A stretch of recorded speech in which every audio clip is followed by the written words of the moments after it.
Hi everyone, thank you so much for being here. I'm Meira, I'm a PhD student at the University of Washington, and I'll be presenting our paper called TikTok, Do Your Thing, User Reactions to Social Surveillance in the Public Sphere.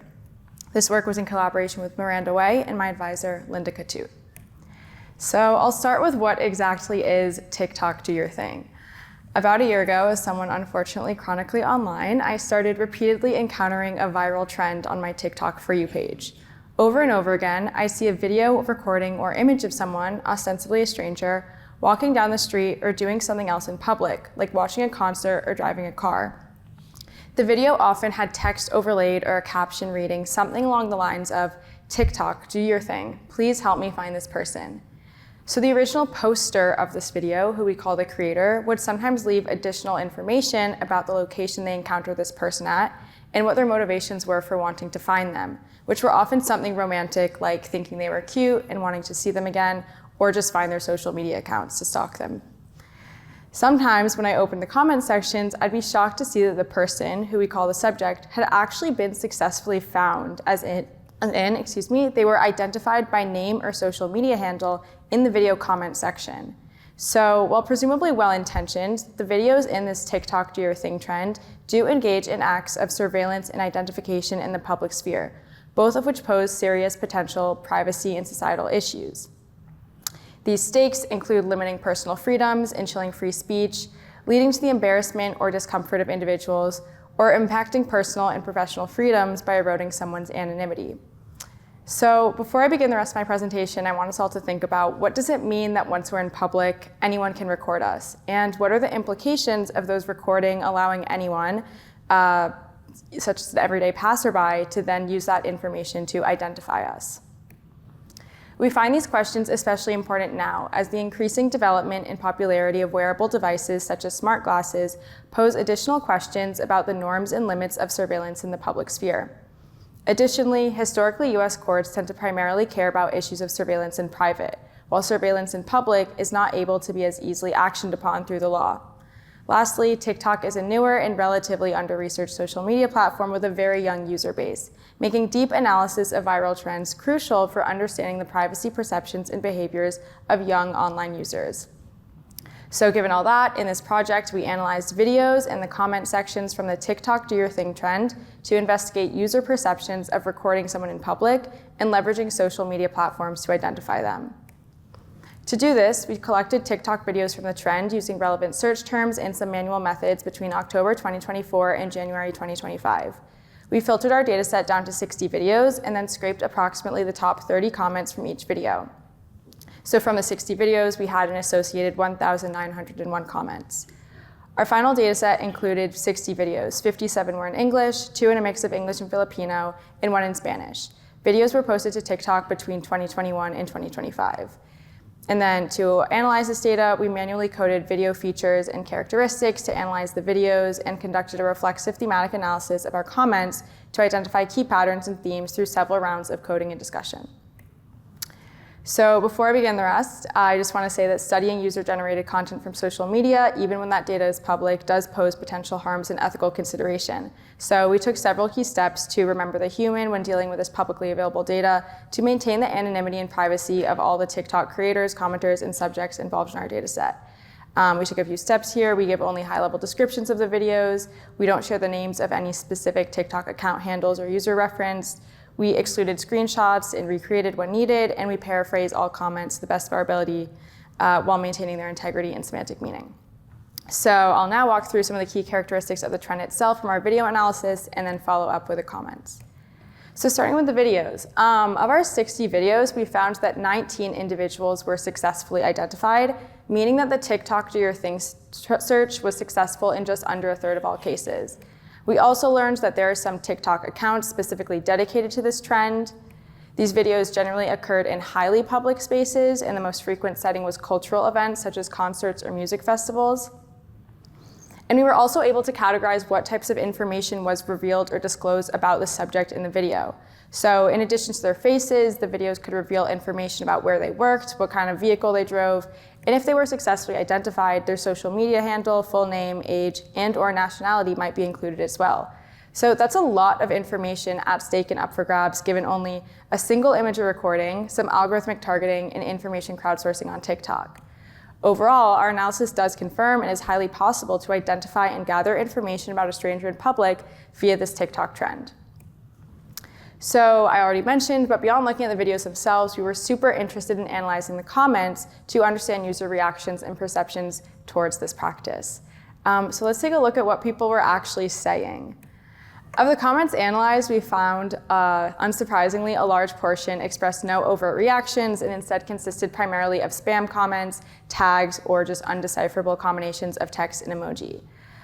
But aside from those spam comments, a majority did express overt approval and support, while a minority expressed disapproval. Taking a closer look, some representative supportive comments include people saying things like, "I hope you find him," hard eyes, smiley face. "I don't know this man, but commenting to boost the video." "I'm invested, I need an update when y'all are talking and going on a date," LOL, laughing, crying emoji. "Okay, but if we help you find her, we're all invited to the wedding, right?" "I heart TikTok, you ask this question on other platforms and folks think you're crazy. Go find him, girl." This is some interesting tactical advice. "Did you search the bar that you saw the subject at as a tagged location on all socials? I once found a cheater from a tagged photo at a concert. Maybe he's tagged and you might get even clearer pictures." And then lastly, "Have we found her? Your video has reached South Africa. We are internationally invested now," as in invested in the search. So some key findings from looking at these supportive comments include that generally supportive users join the trend's communal identification effort by offering tactical advice or information they have about the subject, if available. They view this trend as a relatable, innocuous, and even noble option to genuinely build romantic connection. They engage with the trend positively because it offered community, which is demonstrated by the frequent use of the royal we in their comments, as well as a very suspenseful and engaging goal. And they leveraged online engagement tactics called boosting, such as commenting the location from which they viewed the video or asking other users questions to increase the virality of the videos and promote the success of the search. So let's take a look at some of the disapproving commenters. People wrote, "If a man did this, they're going to jail." "You're right there, just go talk to them." "Oof, filming someone without consent, red flag, red flag, red flag, red flag." "Did you really stalk him, ... skull emoji." "I don't get how people think it's easier to stalk someone through the internet than just go talk to them in person." "His girlfriend watching this, eyes, lips, eyes." This is my favorite one, by the way. I love that one. And then all caps, "Bro, just imagine the problems the guy would go through if he takes pics of girls like that." Skull emoji and thumbs up. So key findings from looking at these sets of comments include us learning that disapproving commenters tend to reference how this behavior, aside from any privacy issues, is just weird, impractical, or antisocial. They discourage the behavior by offering relationship advice, focusing on the role of the subject as an unsuitable romantic partner, rather than noting any privacy issues. Some users do raise concern with perceived stalking and the lack of consent involved, pointing out how the subject in the videos had no choice in being recorded and participating in this trend. And while the gender breakdown of the creators and subjects is unknown to us as researchers, in the majority of cases, commenters perceived the creators, so the people taking the videos, to be women, and the subjects, or the people featured in the videos, as men. So subsequently, disapproving commenters leveraged a double standard argument to oppose this practice, claiming the trend was only well received because of the gender dynamics at play. So we connected these key findings to three major takeaways and discussion points for the usable privacy, security, and security community. First, building on previous work analyzing TikTok and privacy, we similarly conclude that the TikTok do your thing trend and the norms it establishes creates additional opportunities for users to engage in interpersonal surveillance, normalized, facilitated, and made accessible on the TikTok platform. And when this trend is accessible, playful, and generally well received, it can make the act of being watched, observed, and identified more palatable and carefree, and risks further normalizing surveillance. This builds on existing work describing the use of cuteness to normalize surveillance. Second, as our analysis confirms, with only an image, TikTok users can find and identify subjects by name and social media handle. Subjects also have very little recourse if they're uncomfortable being filmed and identified on TikTok, which we talk about in more detail in the paper. But we really like Jane Im's work on affirmative consent, where they call for the design of socio-technical systems that better leverage principles of consent for online engagement as a potential model to allow more agency over identity and anonymity on online platforms.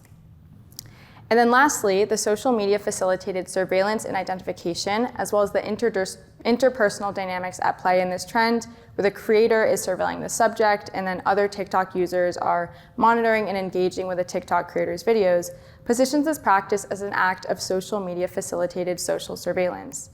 The ease of TikTok and other social media platforms to facilitate this behavior highlights the need for further research into potential risks and mitigation of interpersonal social surveillance, especially those facilitated on social media or other networked platforms. So if I could leave you with some final points, TikTok videos from this trend gained millions of views and facilitated the successful identification of at least 19 individuals. Our comment analysis demonstrates how a majority of top comments indicate these users are fairly comfortable and encouraging of collectively finding each other within this trend. And whether occurring via social media, wearable devices, facial recognition technology, or some combination of all the above, this study has made us highly motivated to further understand and evaluate the risks and harms of interpersonal surveillance and identification in the public sphere. Thank you so much, and I'm happy to take any questions.